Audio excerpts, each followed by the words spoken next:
जय हिंद साथियों। तीनों सेनाओं में लागू की गई टीओडी स्कीम को लेकर आज फिर तीनों सेना प्रमुखों ने प्रेस कॉन्फ्रेंस की।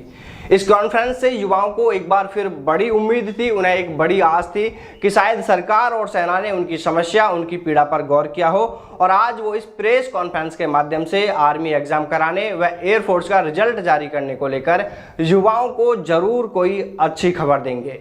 लेकिन यहां पर सरकार व सेना ने युवाओं को पूरी तरह निराश कर दिया।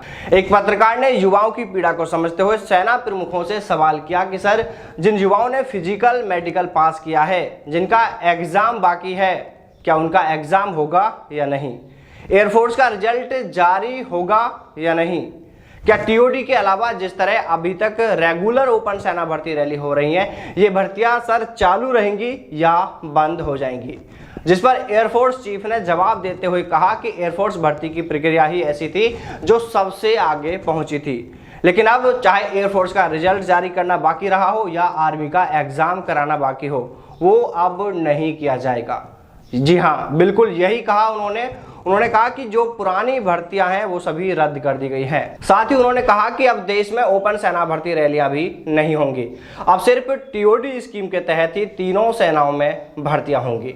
इधर इतना सुनते ही उन युवाओं की उम्मीदें धराशायी हो गई जिन्होंने इसके लिए 3-3, 4-4 साल तक पहले दौड़ की तैयारी की, फिर भर्ती आने पर उन्होंने फिजिकल पास किया, फिर मेडिकल पास किया, डॉक्यूमेंटेशन प्रक्रिया से गुजरे और वो फिर इसके बाद सिर्फ एग्जाम का इंतजार कर रहे थे।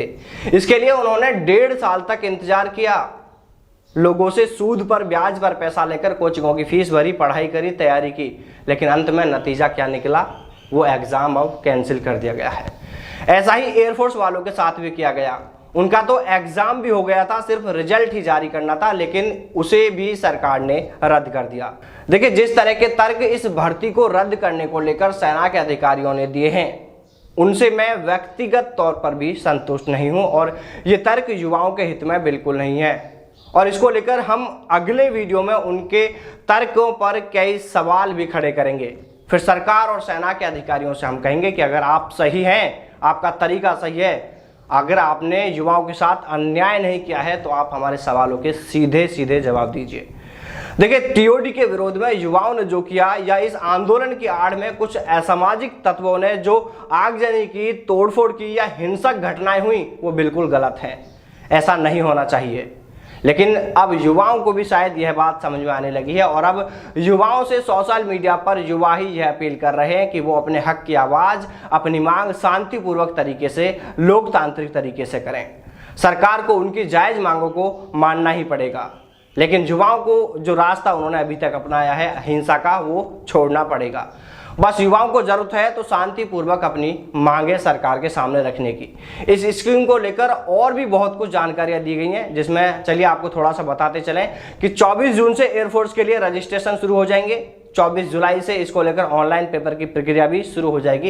ये एयरफोर्स के लिए है, जबकि आर्मी भर्ती के लिए 1 जुलाई से ऑनलाइन रजिस्ट्रेशन शुरू कर दिया जाएगा और अगस्त माह से सेना भर्ती रैलियां शुरू कर दी जाएंगी। साथ ही इसके बारे में और भी बहुत सारी जानकारी है जो हम आपको अगली वीडियो में बनाएंगे। फिलहाल आपसे एक बार फिर यही कहना चाहेंगे कि युवाओं ने जो अभी तक इस विरोध का तरीका अपनाया है वो बहुत ज़्यादा गलत है। ये हिंसा, ये तोड़फोड़, ये आगजनी की घटना देश में बिल्कुल नहीं होनी चाहिए, क्योंकि जो भी संपत्ति नष्ट की गई है वो राष्ट्र की संपत्ति है, हमारी संपत्ति है, आपकी संपत्ति है। नुकसान इसमें आपका और हमारा ही है। इसलिए मैं आप सभी युवाओं से अपील करता हूं कि आप ये तोड़फोड़, हिंसा वाले रास्ते को छोड़िए और आप लोकतांत्रिक तरीके से अपनी जायज मांगों को सरकार के सामने रखिए। तो चलिए साथियों, फिर मिलते हैं सेना भर्ती से जुड़ी किसी नई अपडेट के साथ।